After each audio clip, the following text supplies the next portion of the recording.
Y'all, JuJu Watkins continues to show us just how elite of a player she is. Last week, in just 38 games, JuJu Watkins has surpassed 1,000 career points, which is wild stat in just 38 games. She is tied for the fourth fewest games to 1K in NCAA Division I history. So yeah, that's kind of cool. So in honor of that accomplishment, I wanted to kind of take a trip down memory lane because I love looking at older stuff, right? And put JuJu's feat into context with some of the other greats who have accomplished similar numbers. So y'all can kind of realize how special and how rare of an accomplishment this really was by JuJu Watkins. Now, because when we talk about elite scorers in college, we're thinking about names like Chennedy Carter, we're thinking Caitlin Clark, Kelsey Mitchell, Kelsey Plum, and others.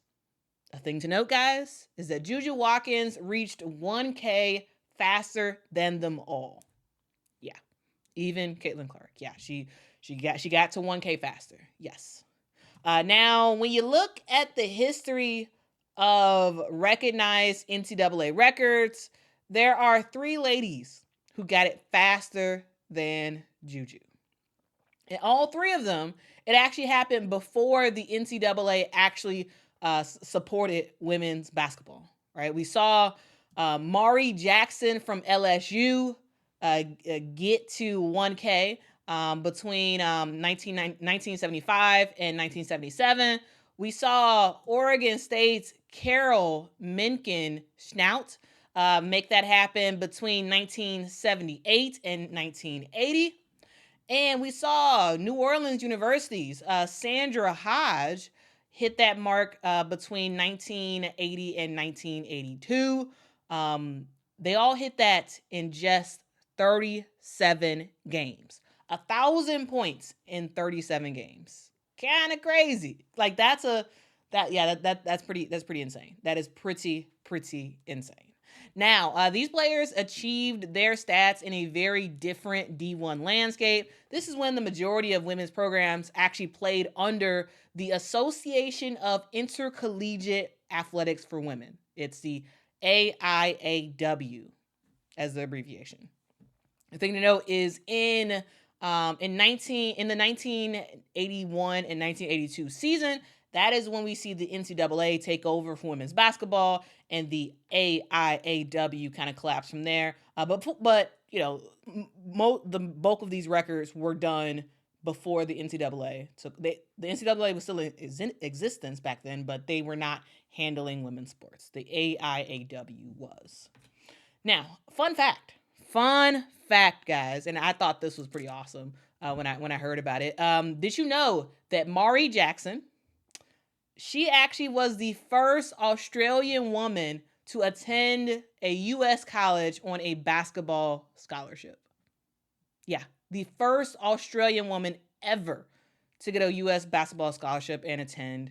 So all the talent that we have seen from Australia, when we think about a lot of basketball, when we think about women's basketball, we think a lot about Australia, right? You got Penny Taylor, Lauren Jackson, Liz Cambage, right? You got a lot, Tully Bebalakwa. You got a lot of big name players who have played in the WNBA. And to think that,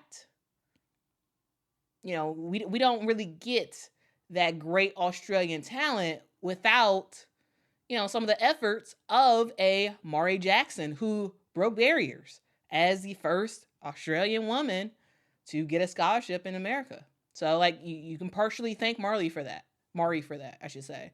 Also, even funnier of a fact, I mentioned Lauren Jackson earlier. Y'all remember her, right? The in my opinion, the best Australian female basketball player ever. Okay.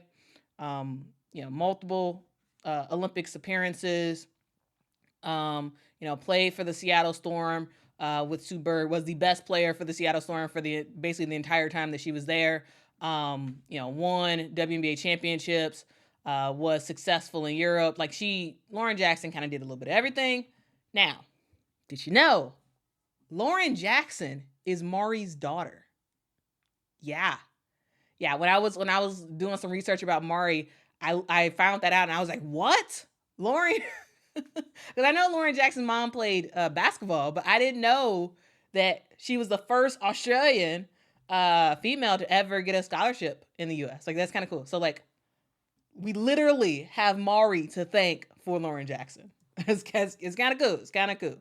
But yeah, let's kind of move on to some of the other players who achieved their 1K mark in just 38 games. We had Carol Menken-Schaudt. She was Oregon State's first All-American ever. She ended up earning that honor in 1981. After her college career was over, she ended up playing for Team USA, winning the gold for Team USA in 1984. She also played overseas for quite a bit of time. We also had Sandra Hodge, who was a 5'9" guard, who averaged 26.7 career points in college, which is very, very high. Sandra was one of the first women to ever play in the Harlem Globetrotters. That is her claim to fame. She wasn't the first, but she was one of the first. So those are some of the things that you may not have known about the players who reached the 1K mark before JuJu Watkins in just 37 games. Now, let's move on to the names that y'all probably recognize. All right, so we got Elena Delle Donne, who JuJu tied with 38 games to reach 1K. Elena Delle Donne did that in 2011. As you all know, she played in the WNBA for the Chicago Sky, then forced the trade to go to the Washington Mystics. And this past offseason, she decided to sit out from the WNBA, and she will likely be back for the 2025 season. She decided to sit out because the Washington Mystics cored her, and she was like, nah, I'm not dealing with that core stuff. Let me sit out. Next up, we got the Indiana Fever's Caitlin Clark, who hit the 1K mark in 40 games when she was at Iowa. And her current teammate, Kelsey Mitchell, hit that 1K mark in just 41 games. Also, we got Chennedy Carter from the Chicago Sky, who hit 1K in 44 games. Kind of puts it in perspective. Again, 38 for JuJu, 40 for Caitlin, 41 for Kelsey Mitchell, 44 for Chennedy Carter. Those are some of the most prolific scorers in NCAA history. JuJu Watkins, when it is all said and done, might end up with the best college career numbers of all time. Like, she's on a great track right now. She's on a fantastic track right now.